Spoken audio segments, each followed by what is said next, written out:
Hello, scumbags. I'm Andrew Fantasia, and I'm here with a two-part theory brought to you by Rebel Scum Podcast. My theory is called Truth in Legends. Legends, they're all those Star Wars things that used to be canon but aren't canon anymore. So all the old miniseries and TV movies and cartoons and books and comics and rub-on tattoos and shower curtains, all of those things used to be canon.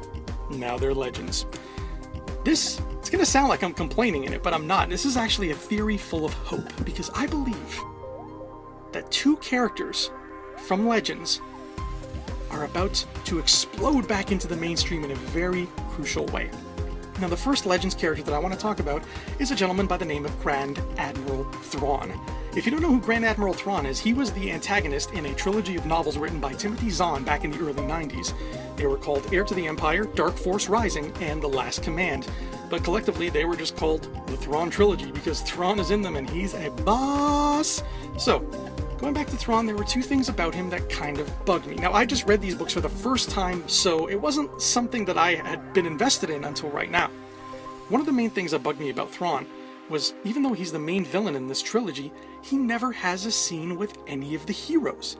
Thrawn has no scene in which he speaks to Luke, or to Han, or to Chewbacca, or to Lando, or the droids, or Admiral Akbar, or Mon Mothma, or Jar Jar Binks, or the Ewoks, or anybody.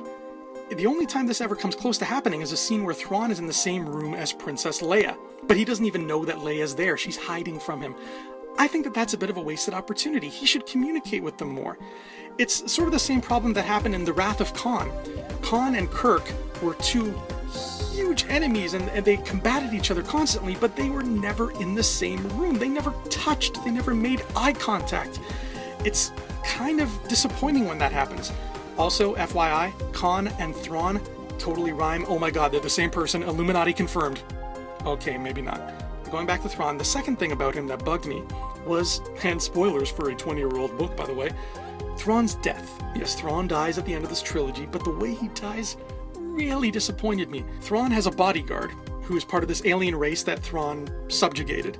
And the bodyguard just decides out of the blue, hey, I'm pretty mad about that whole subjugation thing, so I'm gonna stab you.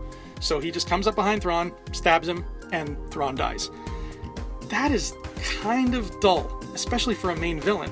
And on the plus side, and by plus side I mean minus side, we don't even see this happen. It happens off screen, or off page, or off word, or whatever the book equivalent of off screen is. We see it told through the eyes of Thrawn's captain, Captain Pellaeon. Pellaeon is sitting off to the side, and he hears a noise, and he looks, and Thrawn is there, and he's stabbed, and his chest is all bloody, and he's just like, oh, I guess I'm dead now, and he dies. And that's it.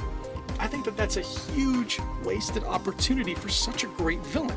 But like I said, this is not a video about complaining. Oh no, sir.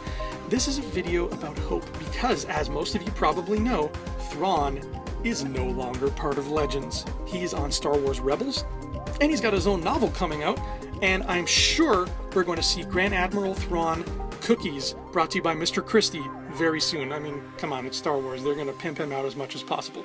I believe the reason I'm making this video is that Thrawn could be the gateway to a series of course corrections that can make the Star Wars universe even better than it already was. See, Star Wars storytelling has always been great. Now, it has the potential to be superb. Lucasfilm Story Group has a beautiful, unique opportunity on their hands, a second chance. They've already made Thrawn novels in the past. Parts of them were fantastic, parts of them were not.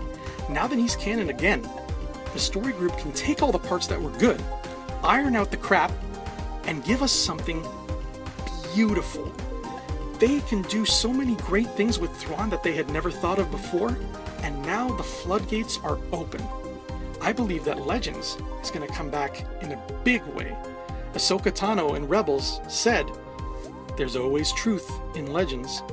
I think she may be more right than we know.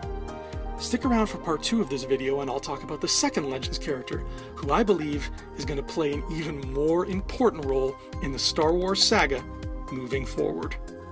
Hey scumbags, thanks for watching. Don't forget to give us a thumbs up on our video. As always, please subscribe to our YouTube channel, Rebel Scum Podcast, for all the latest videos.